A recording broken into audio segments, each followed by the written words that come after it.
नमस्कार दोस्तों, मैं हूं सुशील तिवारी और आप देख रहे हैं तिवारी सुशील ऑफिशियल पर एक स्पेशल एपिसोड की कहानी। इस कहानी को पूरा सुनने से पहले मैं आपको बता देना चाहता हूं कि वीडियो को अगर स्किप करके देखेंगे तो ये कहानी आपके समझ में नहीं आने वाली है। इस पूरी कहानी को जानने के लिए आपको पूरी कहानी सुननी पड़ेगी और पूरी कहानी सुनने के लिए आपको या तो हेडफोन या तो ईयरफोन का इसकी आवश्यकता आपको पड़ने वाली है। ये जो समुंदर आप देख रहे हैं ना, मेरे सामने है, ये अरब सागर है। आज बरसात का मौसम भले है, हल्का सा खामोश है, इतना भी नहीं लेकिन खामोशी से कह सकते हैं। लेकिन एक दिन था, ये उतना खामोश नहीं था। इसी डॉक पर, जिस डॉक पर मैं खड़ा हूँ, जिसे हिंदी में बंदरगाह कहते हैं, इसका नाम है भाऊचा धक्का। मुंबई के मझगांव क्षेत्र में पड़ता है। यहाँ अगर आना है तो नज़दीक में डॉकयार्ड रोड रेलवे स्टेशन है, या मुंबई के सैंडहर्स्ट रोड से भी आप आ सकते हैं, मस्जिद से भी आ सकते हैं, या छत्रपति शिवाजी महाराज टर्मिनस से भी आप यहाँ पर बाय रोड पहुँच सकते हैं। ट्रेन से उतरकर बाय रोड आ सकते हैं। यहाँ पर अधिकतर जो मछली पकड़ने वाले हैं, ये स्पेशली उनके लिए ये डॉक है। मेरे बाईं तरफ जो डॉक है वो वहाँ पर मछली उतारी जाती है, और ये जो डॉक जहाँ पर मैं खड़ा हूँ, यहाँ पर यात्रियों के लिए ये है। पैसेंजर यहाँ से जाते हैं तो यहाँ से रेवास हो गया, यानी दूसरा किनारा, समुद्री किनारा, अलीबाग हो गया, मांडवा हो गया, और भी अधिक बहुत से किनारे ऐसे हैं जहाँ पर जाने के लिए इस डॉक का उपयोग होता है।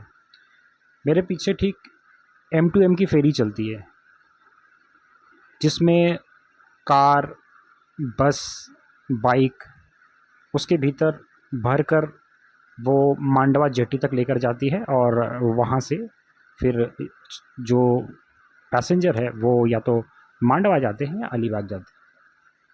खैर, वो दूसरी बात है।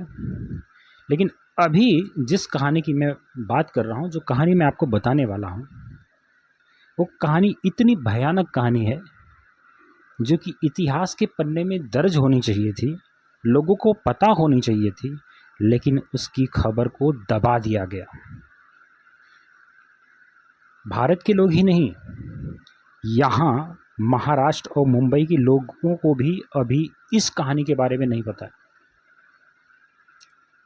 आपने टाइटैनिक का नाम सुना होगा, टाइटैनिक की मूवी देखी होगी, उस पर कई फिल्में भी बनी हैं। तो हमारे जहन में ये आता है कि टाइटैनिक ही जो था वो ऐसा जहाज़ था जिसमें कई लोग डूबे थे। टाइटैनिक डूब गया था, ग्लेशियर से टकराया था, लोग मर गए थे। लेकिन क्या आपको पता है, भारत में भी आज़ादी से ठीक पहले एक ऐसी दुर्घटना, एक ऐसा एक्सीडेंट हुआ था जो कि भारत के इतिहास के काले पन्नों में दर्ज होना चाहिए था, लेकिन नहीं पता है। आइए शुरुआत करते हैं अपनी कहानी की। मैं बात कर रहा हूँ SS रामदास नाम के बोट की। ये बोट करीब 400 टन वज़न की थी। कोयले से चलने वाला स्टीमर था ये। हफ्ते में 5 दिन ये मुंबई से गोवा चलता था। शनिवार को ये मुंबई से रेवस चलता था और शाम को वापस आ जाता था। लेकिन आज दिन 17 जुलाई सन 1947 के दिन सुबह के 6 बजे से ही इस डॉक पर भीड़, काफ़ी गर्दी, लोगों का हुजूम जमा होना शुरू हो गया था। लोग भारी संख्या में यहाँ पर आ रहे थे। अब देखिए, मुंबई से अगर आपको रेवास जाना हो, अलीबाग जाना हो, तो बाय रोड अगर आपको जाना हो तो काफ़ी दिक्कत है, बहुत लंबा रास्ता है। लेकिन मैं जिस डॉक पर खड़ा हूँ, भाऊचा धक्का, यहाँ से अगर मुझे बोट के माध्यम से, शिप के माध्यम से जाना हो तो ये दूरी करीब 16 माइल के अंदर में आती है। 16 मील के अंदर या 14 मील के अंदर आती है। यानी कि मैं 1 घंटे में यहाँ पे बड़ी आसानी से, बिना किसी ट्रैफिक के, बिना किसी रुकावट के पहुँच सकता हूँ। लेकिन वही रोड से अगर मुझे जाना हो तो कम से कम मुझे 5 से 6 घंटे लग जाएंगे। ये एक बहुत ही आसान मार्ग था अलीबाग और रेवास के लोगों के घर जाने के लिए। तो उस दिन थी गटारी, यानी महाराष्ट्र में गटारी जो होता है एक पर्व होता है, त्यौहार होता है, जो कि जब श्रावण की शुरुआत होती है महाराष्ट्र में, उससे एक दिन पहले गटारी त्यौहार मनाया जाता है। उस दिन ये मांसाहार करने वाले मांस खाते हैं, शराब का भी सेवन करते हैं, लेकिन इस दिन के बाद जब तक श्रावण होगा तब तक न तो ये शराब पी सकते हैं न तो मांस का सेवन कर सकते हैं। तो यहाँ पर लालबाग, परेल, दादर, गिरगांव, इन क्षेत्रों में जो लोग रहते थे और कुछ मज़दूर भी थे जो रेवास के अलीबाग क्षेत्र के रेवदंडा, मुरुड, इन क्षेत्रों में बतौर लेबर काम करते थे। तो ये सब क्या हुआ कि उस दिन इकट्ठा काफ़ी लोग जमा हो गए और जमा होकर इस डॉक पर आ गए, और डॉक पर आने के बाद स्टीमर यहाँ पर लग चुकी थी और बहुत तेज़ बरसात हो रही थी, लेकिन फिर भी संख्या से अधिक लोग, यानी कि एसएस रामदास जो बोट थी उसकी कैपेसिटी कुछ 700 से कम थी, लेकिन फिर भी 700 लोगों को लेकर जा सकता था, और उसके साथ में कुछ सामान भी थे लोगों के अपने। तो वो जो कैपेसिटी थी वो कैपेसिटी से अधिक लोग थे यहाँ पर। लगातार टिकट उसके कट रहे थे, फाड़े जा रहे थे, और लोग एक एक करके बोट में बैठ रहे थे। सुबह 5 बजे से 5 से 6, 6 से 7 बजे तक लगातार लोग बोट के भीतर आ रहे थे। इसमें कुछ विदेशी टूरिस्ट भी थे, कुछ यूरोप से थे, कुछ अंग्रेज अधिकारी थे। तो इसमें जो नीचे वाला डेक था उसमें यहाँ पे स्थानीय जो भारतीय लोग थे वो थे, और जो ऊपर का डेक था उसमें सारे ब्रिटिश ऑफिसर्स बैठे थे, या विदेशों से जो घूमने के लिए आए थे वो लोग बैठे थे। अब उसमें 2 कैप्टन थे, एक शेख सुलेमान थे और दूसरे एक कैप्टन अदम करके थे, जो कि जिस हिसाब से बुक में मैंने पढ़ा है तो उसमें 2 कैप्टन का नाम आया है। तो शेख सुलेमान जो है वो जब आसमान की तरफ देखता है और बरसात देखता है कि काफ़ी भयंकर है, तो शेख सुलेमान का कहना ये था कि हम ऐसा करते हैं कि आज इसको रोक देते हैं, आज बोट को नहीं लेकर जाएंगे, हम इसे कल लेकर चलते हैं। क्योंकि क्या है, समुद्र में लहरें काफ़ी तेज़ हैं, बरसात काफ़ी हो रही है, ऐसे में मान लो बैलेंस अगर बिगड़ता है तो भी दिक्कत है, या लहरें ऊपर नीचे हुई, बैलेंस अगर बिगड़ जाए तो दिक्कत वाला काम है। और ये जो जहाज़ है स्टीमर है, स्टीम से चलता है, तो इतनी जल्दी उसे कंट्रोल नहीं किया जा सकता। तो ऐसा करते हैं, हम इसे कल लेकर चलते हैं। इस बात पर दोनों कैप्टन की आपस में बहस हो जाती है, झगड़े होते हैं, दोनों काफ़ी तेज़ से शोर करते हैं। वो शोर को देखकर पब्लिक जमा हो जाती है, और पब्लिक जमा होने के बाद दूसरा कैप्टन कहता है टिकट फट चुके हैं, काफ़ी ज़्यादा टिकट फट चुके हैं, बुकिंग काफ़ी ज़्यादा हो चुकी है, जहाज़ जाएगी तो आज ही जाएगी, जो होगा हम रास्ते में देख लेंगे।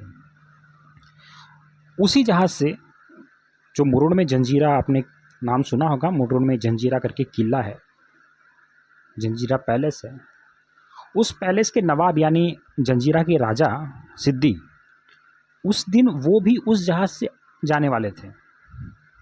लेकिन कैप्टन सुलेमान ने उनको बोला कि देखिए आज का माहौल जो ठीक नहीं है कुछ, आप ऐसा कीजिए कि आप जो है इसे आज का प्लान आप कैंसिल कर दीजिए, आप कल जाइए, क्योंकि क्या है इतने लोग हैं, रास्ते में कुछ भी हो सकता है। तो कैप्टन सुलेमान का अंदाज़ा जो था वो बहुत सही था,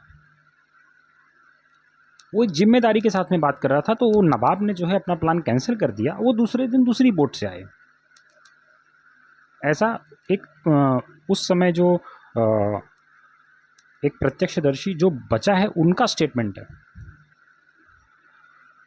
तो सब लोग बैठते हैं धीरे धीरे, 700 पैसेंजर से अधिक कुछ यात्री हो जाते हैं। अब 8:05 जब हो जाते हैं तो ये होता है कि अब चलो निकला जाए, निकल कर रेवस पहुंचा जाए। तो मझगांव का जो डॉक एरिया है, 2 हॉर्न बजते हैं और शिप जो है वो डॉक छोड़ देती है, यानी बंदरगाह का जो किनारा है उसको छोड़ देती है और निकल पड़ती है अरब सागर के रास्ते रेवास की ओर। ये जैसे रेवास की ओर धीरे धीरे बढ़ रही थी और करीब आधी दूर तक पहुंच चुकी थी, अचानक और घने और काले बादल हो जाते हैं। बरसात जो हो रही थी उससे और तेज़ी से बरसात होने लगी, बहुत तेज़ी से हवाएं चलने लगी। उस बोट में जो लोग बैठे थे,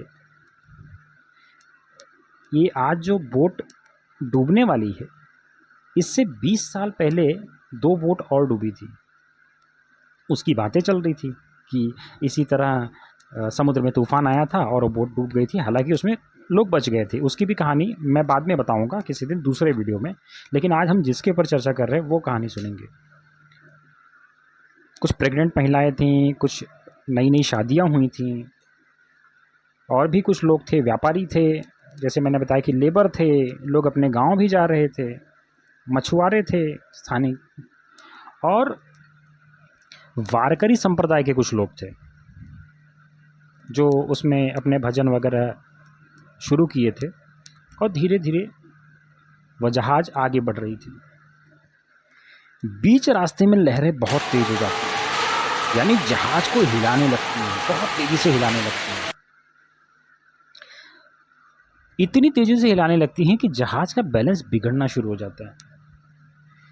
पीछे डेक पर एक आदमी खड़ा था, इतनी ज़ोर से जहाज़ पटकती है कि वो आदमी जो है पीछे की ओर गिर जाता है, और पीछे की ओर गिर जाता है तो उसको बचाना एक हिसाब से नामुमकिन हो जाता है। लोग बहुत कोशिश करते हैं उसे बचाने के लिए, लेकिन नामुमकिन हो जाता है, उसे बचा नहीं पाते हैं, क्योंकि लहरें ही इतनी प्रचंड थी, भयानक थी, और कुछ देर के बाद वो दिखाई भी नहीं पड़ता। शायद प्रोपेलर के बीच में फंस गया हो या क्या हो गया पता नहीं, लेकिन वो कुछ देर के बाद दिखाई नहीं पड़ता है। अब लोग डर जाते हैं। डरने के बाद ये होता है कि लोगों को ये था कि अब पता नहीं क्या होगा, एक आदमी तो गिर गया है, अब लोगों के साथ क्या होगा। एक दूसरे से छीना झपटी शुरू हो जाती है। किस बात के? लाइफ जैकेट के लिए। लाइफ जैकेट जो था वो लिमिटेड था, लोग छीना झपटी करना शुरू कर देते हैं। ऊपर से कैप्टन सुलेमान नीचे आते हैं और चिल्लाते हैं ज़ोर ज़ोर से, अरे तुम लोग शांत रहो, कुछ नहीं होने वाला है, एक जगह पर रहे हो, जहाज़ का बैलेंस बिगड़ रहा है, और ये जहाज़ का अगर बैलेंस बिगड़ गया तो रास्ते में कुछ भी हो सकता है, थोड़ी ही दूर का रास्ता है, हम जल्दी से आसानी से पार कर लेंगे।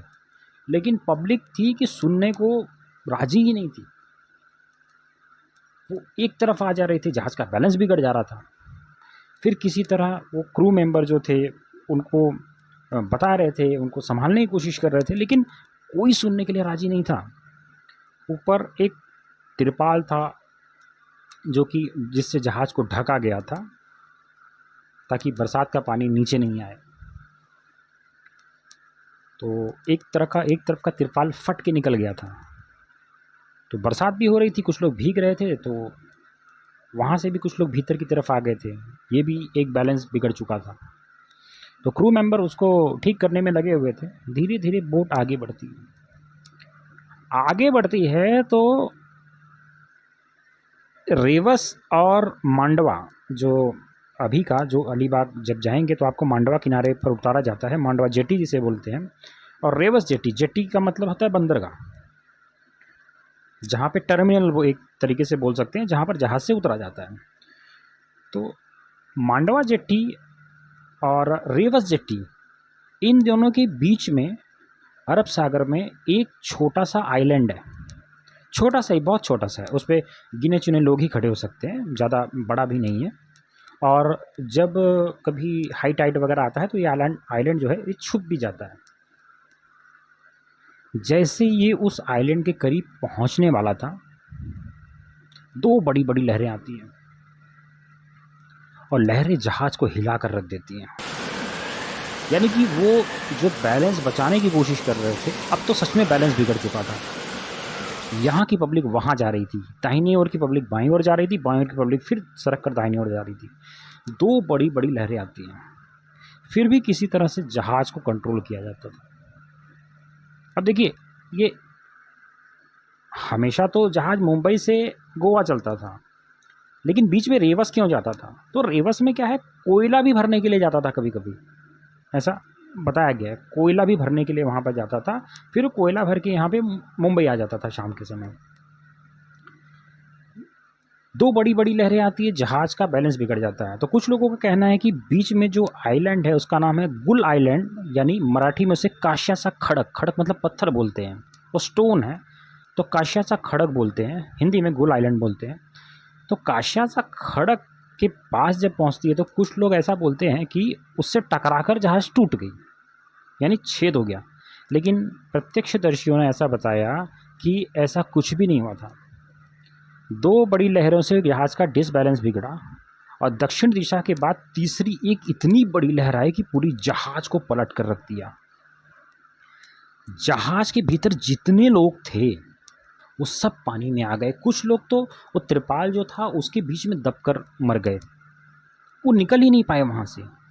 अब लाइफ बोट के माध्यम से जितने लोग कूदे, कुछ और चीज़ों का सहारा लेकर कूदे,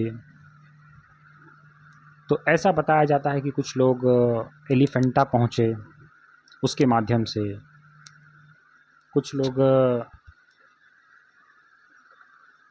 रेवस पहुँचे और क्षेत्रों पर पहुँचे। लेकिन सबसे बड़ी बात ये थी कि जितने लोग थे उसमें से 700 में से केवल 56 लोग ही बचे थे। वो इसलिए बचे थे कि उनके पास लाइफ बोट तो थी ही, उनको स्थानीय मछुआरों ने बचाया था। बाकी लाइफ बोट के सहारे जिन्होंने जद्दोजहद की, जो कोशिश किए किनारे तक पहुंचने की, वो सब थक कर मर गए। काश्या सा खड़क जो आइसलैंड में बता रहा हूँ, उसके पास, उसके ऊपर जो लोग पहुँचे, समुद्र की लहर इतनी तेज़ थी कि उस आइलैंड के ऊपर जो जाता था उसको बहाकर वापस समुद्र में फेंक देती थी, फिर वहाँ पर आते थे फिर फेंक देती थी। कुछ लोग इसी प्रक्रिया में थक कर मर गए वहाँ पर।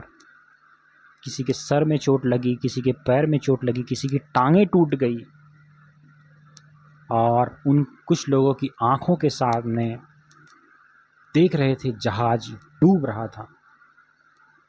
बताने वाले बताते हैं कि कई सालों तक वो जहाज़ वहाँ पर दिख था, लेकिन अब वो जहाज़ दिखाई नहीं पड़ता, नहीं तो जहाज़ का ऊपरी सिरा कई सालों तक वहाँ पर दिखता था। उसमें से एक सोमा नाम का मछुआरा था जो रेवस से मछलियाँ लेकर मुंबई की तरफ जा रहा था। मुंबई की तरफ जा रहा था तो उसने देखा कि काले काले सिर जो हैं वो पानी में तैर रहे हैं। वो तुरंत उनके पास पहुंचा। उस समय तो उसकी नाव जो थी बहुत छोटी थी, इतनी बड़ी तो थी नहीं। उसके पास उस समय 2000 रुपये की मछली थी, यानी आज के करीब 1-1.5 लाख रुपए की मछली। उसने सारी मछलियों को पानी में फेंक दिया और 5-6 लोगों को अपने बोट के ऊपर, उसकी जो नाव थी छोटी वाली, उसके ऊपर बैठाया, उनको चाय पिलाया और उसके बाद उनको लेकर गया रेवास। कैप्टन शेख सुलेमान की भी अगर बात की जाए तो उनको मीरा नाम की बोट ने बचाया था। ये उस पन्नों में दर्ज है कि मीरा नाम की बोट आ रही थी, कैप्टन सुलेमान को देखा, उनको मछुआरों ने बचाया। फिर और साथ में 2-3 लोग थे, उनको लेकर रेवास गए। रेवास में फिर वहाँ से कस्टम में फ़ोन किया जाता है। कस्टम, माफ़ कीजिए, उस समय फ़ोन नहीं था और कोई सोनार जैसी ऐसी एडवांस टेक्निक नहीं थी, जीपीएस नेविगेशन सिस्टम नहीं था। तो रेवास से अलीबाग को तार के माध्यम से बताया जाता है और अलीबाग कस्टम से तार के माध्यम से मुंबई में खबर दी जाती है कि इतनी बड़ी बड़ी जहाज़ की दुर्घटना हुई है। करीब 700 लोगों की जल समाधि पानी में हो गई, चली गई। लोग मर गए, तड़प तड़प कर मरे। स्थानीय मछुआरों ने बहुत कोशिश की। ये भी कहा जाता है कि महीनों महीनों 2-2 3-3 महीने तक अलीबाग, रेवस, एलिफेंटा के समुद्री किनारों पर लाशें मिलती थीं। इतनी भयानक परिस्थिति थी भारत के आज़ाद होने से पहले। लेकिन किसी भी इतिहास के पन्नों में ये नहीं बताया कि रामदास नाम की बोट इतनी भयानक तरीके से दुर्घटनाग्रस्त हुई थी। ये एक सोचने का विषय है। मेरी कहानी आपको कैसी लगी हो कमेंट में ज़रूर बताना। और मैं जिन 2 बोट की बात कर रहा हूँ जो कि इससे ठीक 20 साल पहले डूबी थी, उस पर भी जल्दी मैं अपनी स्पेशल सीरीज़ लेकर आऊँगा। तब तक के लिए फिर मिलेंगे। Thank you.